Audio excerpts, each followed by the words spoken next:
There was like a huge tornado. The damage was crazy, and the pictures they showed were really, really hard to look at. So, I mean, like, I've been concerned ever since it happened. There was this hospital that totally you could see through it. It was an 8th grade mission trip that Mrs. Blaze, our vice principal, organized. I knew that it would help people a lot, and if this had ever happened to me or anybody in my community, then I would want people to help me. It sounds like a good way to help people.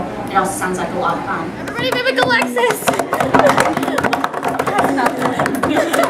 If the timing had worked out better, we would have had even more. The first thing we did was we helped clean up a field. We helped pick up debris from that farm. We went to St. Mary's Catholic School.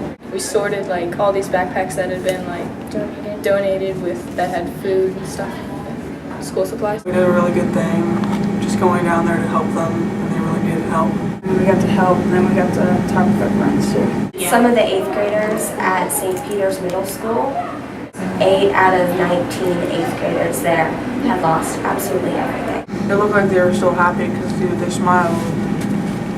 I wouldn't think anybody would do that after that happened. They were really nice people. The people you'd be glad to meet in any other circumstance. I think they represented Holy Trinity very well. They all worked really well together, and they didn't complain. Power of God is like always kind of evident. There was a cross on a church, and it was like the whole church, except for everything that was supporting the cross, was like totally destroyed.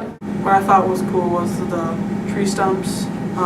They already had leaves growing on it without branches. New life, I guess. They had this sign out that said Joplin High School, and everything was like, all the letters had like fallen off except for the O and the P in Joplin, and somebody put an H and an E, so it said hope, and I thought that was really cool. When we were driving by a church, I saw this like big pile of metal there, and I asked my vice principal if she could get some for me, and I'm going to make a sculpture out of it sometime. So like, my mom was saying like, it's better just to look at what was left behind and not what was lost. Everyone in the community is just trying to help everyone else.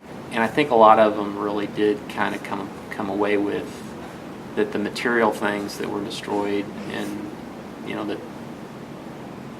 people are going to have to do without now for a while, that those aren't really the important things. That, you know, the families and the friends and the people, that's what's more important. Whenever I'm with a group of kids like this and we do something like this, it gives me so much hope for the future. They still need a lot of help. So they want to go back down there like 2 more times, and they said they wanted to adopt the 8th grade class. Joplin needs continued support for a long time.